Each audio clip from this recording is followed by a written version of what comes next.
लेते हैं और एक का स्टेम वाला पोर्शन लेते हैं। तो जो सुपीरियर पोर्शन होता है, small shoot of plant, that is called scion. A small shoot of plant is called graft और सियॉन। इसमें एक ही स्पीसीज की दो वैरायटी के प्लांट्स का, एक का रूट वाला पोर्शन लेते हैं और एक का स्टेम वाला पोर्शन लेते हैं। तो जो शूट वाला पोर्शन होता है, स्टेम वाला पोर्शन होता है, दैट इज कॉल्ड ग्राफ्ट और सियॉन। और जो रूटेड पोर्शन होता है, that is called stock, rooted portion of another plant is called stalk। उसको हम स्टॉक कंसीडर करते हैं। सियॉन should be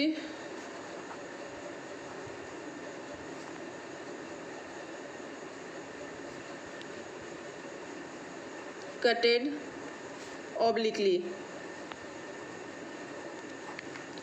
जो सियॉन होता है, सूट का जो पोर्शन होता है, उसको ऑब्लिकली कट करते हैं और ऑब्लिकली कट करने के बाद they should have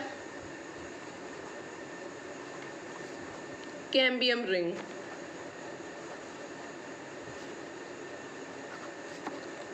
also called growth rings. Generally grafting उसी प्लांट में हो सकता है जिसमें कैम्बियम रिंग प्रेजेंट होता है। मतलब हम ये कह सकते हैं कि it is used only in cambium containing plants. ऐसे प्लांट्स में ग्राफ्टिंग परफॉर्म कर सकते हैं जिसमें कैम्बियम रिंग या ग्रोथ रिंग्स प्रेजेंट होते हैं। तो जब भी स्टॉक और सियॉन को ऐड करते हैं, या स्टॉक और सियॉन को जोड़ा जाता है, तो जोड़ते समय ये कंसीडर किया जाता है कि स्टॉक और सियॉन दोनों के कैम्बियम रिंग जो एक दूसरे के ऊपर अटैच होने चाहिए। तो उसके बाद उसकी इंटरनली और एक्सटर्नली दोनों तरफ से वो जो स्कार होता है वो हील अप हो जाता है, और after a short period of time, और थोड़े समय के बाद वो पूरा स्टॉक और सियॉन मिलके एक मतलब मैच्योर प्लांट का फॉर्मेशन करते हैं। तो इस प्रोसेस को कहते हैं ग्राफ्टिंग। तो ग्राफ्टिंग जनरली, अगर मान लीजिए एक ही स्पीसीज की दो वैरायटी के अगर प्लांट्स हैं, एक की वैरायटी थोड़ी लो है और एक की वैरायटी थोड़ी हाई है, तो इन दोनों को के स्टॉक और सियॉन को अगर यूटिलाइज करके हम नए प्लांट का फॉर्मेशन करते हैं, तो जो नया प्लांट होता है उसकी जो वैरायटी होती है वो दोनों की एवरेज वैरायटी हो जाती है। ओवरऑल हम कह सकते हैं कि हाइब्रिड का फॉर्मेशन हम कर सकते हैं। तो किसी भी प्लांट की अगर क्वालिटी लो होती है, तो उसकी क्वालिटी को इंक्रीज़ करने के लिए, उसकी यील्ड को इंक्रीज़ करने के लिए grafting should be used. Grafting को हम यूज़ कर सकते हैं। तो these are the various method of natural as well as artificial method of vegetative propagation. ये सारे वेजिटेटिव प्रोपिगेशन के मेथड्स थे जो आपने पहले भी पढ़े होंगे और आपके सिलेबस में भी दिया हुआ है। तो ये यहाँ पे वेजिटेटिव प्रोपिगेशन आप लोग का ख़त्म हो जाता है।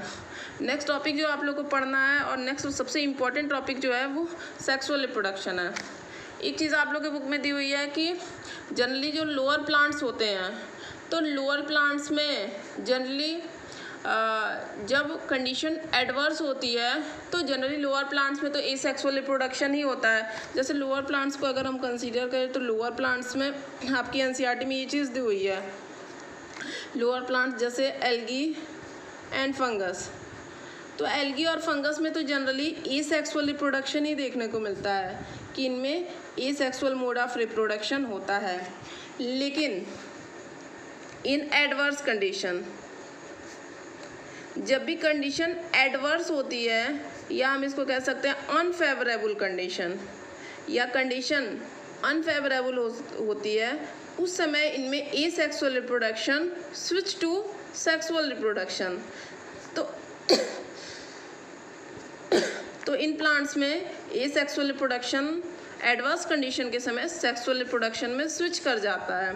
उसका सबसे बड़ा रीज़न ये होता है कि जब भी प्लांट किसी भी ऑर्गेनिज्म में एसेक्सुअल रिप्रोडक्शन होता है, तो उस समय वेरिएशंस की पॉसिबिलिटी बिल्कुल नेग्लिजिबल होती है। आपने पहले भी पढ़ा कि एसेक्सुअल रिप्रोडक्शन में जो भी ऑफस्प्रिंग प्रोड्यूस होते हैं वो अपने पेरेंट सेल की बिल्कुल एग्जैक्ट कॉपी होते हैं। There are no variation in asexual reproduction.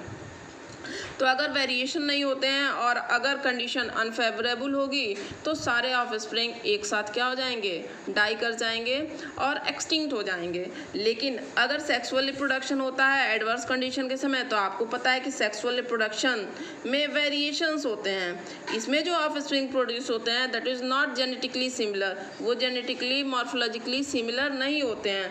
तो ऑब्वियस सी बात है, जब जेनेटिकली और मॉर्फोलॉजिकली सिमिलर नहीं होंगे तो उसमें से हो सकता है कि कुछ एडवर्स कंडीशन में सर्वाइव कर जाए और कुछ ना सर्वाइव करे। तो अगर कुछ भी एडवर्स कंडीशन में सर्वाइव कर जाते हैं तो वो उनकी कॉन्टिन्यूटी ऑफ स्पीसीज को क्या करते हैं, मेंटेन करने का काम करते हैं। That's why in adverse condition और unfavourable condition the asexual reproduction in algae and fungus and as well as in lower plant switch to sexual reproduction. तो एडवर्स कंडीशन के समय एसेक्सुअल रिप्रोडक्शन जो होता है वो सेक्सुअल रिप्रोडक्शन में switch कर जाता है। ये इसका सबसे मतलब इम्पोर्टेंट रीज़न यही होता है इसका। नेक्स्ट टॉपिक जो आप लोग को पढ़ना है वो है sexual reproduction. Sexual reproduction starting से ही आप लोग पढ़ते हैं कि सेक्सुअल रिप्रोडक्शन जो होता है इसमें दो पेरेंट की रिक्वायरमेंट होती है, in which one is male and another is female.